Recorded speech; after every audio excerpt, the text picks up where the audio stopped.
نحمده ونصلي على رسوله الكريم أما بعد فأعوذ بالله من الشيطان الرجيم بسم الله الرحمن الرحيم الف لام میم ذلك الكتاب لا ریب فیہ۔ سورہ بقرہ مدنی ہے۔ یہ سورت 40 رکوع اور 286 آیات پر مشتمل ہے۔ ترجمہ دیکھیں، الف لام میم، اللہ ہی اس کے مطلب کو جانتے ہیں۔ ذالک الکتاب، یہ وہ کتاب ہے کہ لا ریب فیہ، جس میں کوئی شک نہیں ہے۔ تشریح دیکھ لیں، پہلی آیت میں صرف حروف مقطعات الف لام میم ہیں، جس کا مطلب اللہ تعالی ہی جانتے ہیں، اور دوسری آیت کے پہلے حصے میں یہ بات بیان کی گئی ہے کہ قرآن مجید شک و شبہ سے بالاتر کتاب ہے۔ قرآن مجید روز روشن کی طرح ایک واضح کتاب ہے جس میں کوئی شک و شبہ کی گنجائش نہیں۔ اگر کوئی اس کتاب کو شک کی نگاہ سے دیکھتا ہے تو اس میں قرآن مجید کا کوئی قصور نہیں، بلکہ اس شخص کا قصور ہے جو اس کتاب کو شک کی نگاہ سے دیکھ رہا ہے۔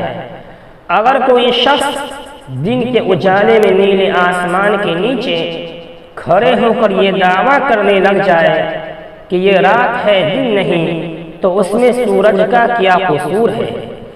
قصور تو اس کا ہے جس کی آنکھ کھلی رہنے کے باوجود بند ہے، یا جو یرقان کی بیماری سے متاثر ہے کہ اس کو ہر چیز زرد نظر آئے گی، اس کو سفید بھی زرد نظر آئے گا۔ کوئی صحت آدمی جس طرح سفید کپڑے کو زرد نہیں کہہ سکتا، اسی طرح کوئی عقل مند قرآن مجید کو مشکوک نگاہوں سے نہیں دیکھ سکتا۔ یہ حقیقت ہے کہ یہ کتاب آفاقی و آسمانی کتاب ہے جو لوح محفوظ میں محفوظ ہے، جس کو رب ذوالجلال نے محمد عربی صلی اللہ علیہ وسلم پر نازل فرمایا ہے۔ قرآن مجید کا وحی الہی ہونا برحق ہے۔ عرب کے فصیح و بلیغ ادیبوں اور شاعروں سے چیلنج کیا گیا کہ وَإِن كُنتُمْ فِي رَيْبٍ مِّمَّا نَزَّلْنَا عَلَىٰ عَبْدِنَا فَأْتُوا بِسُورَةٍ مِّن مِّثْلِهِ، اگر تم کو اس بات پر شک ہو جس کو ہم نے اپنے بندہ پر نازل کیا ہے تو تم صرف قرآن مجید جیسی ایک سورت لے کر کے آؤ۔ سارے عرب کے شاعر و ادیب عاجز آ گئے۔ آج تک یہ چیلنج برقرار ہے اور قیامت تک برقرار رہے گا۔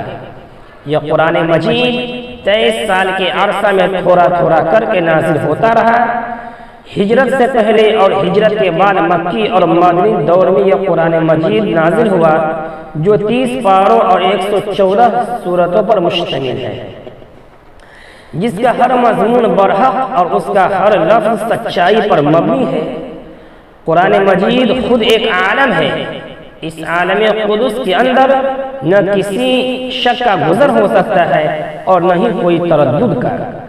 قرآن مجید کی ساری باتیں صاف، سچی اور حقیقت ہے، بے شبہ اور بے غبار ہے۔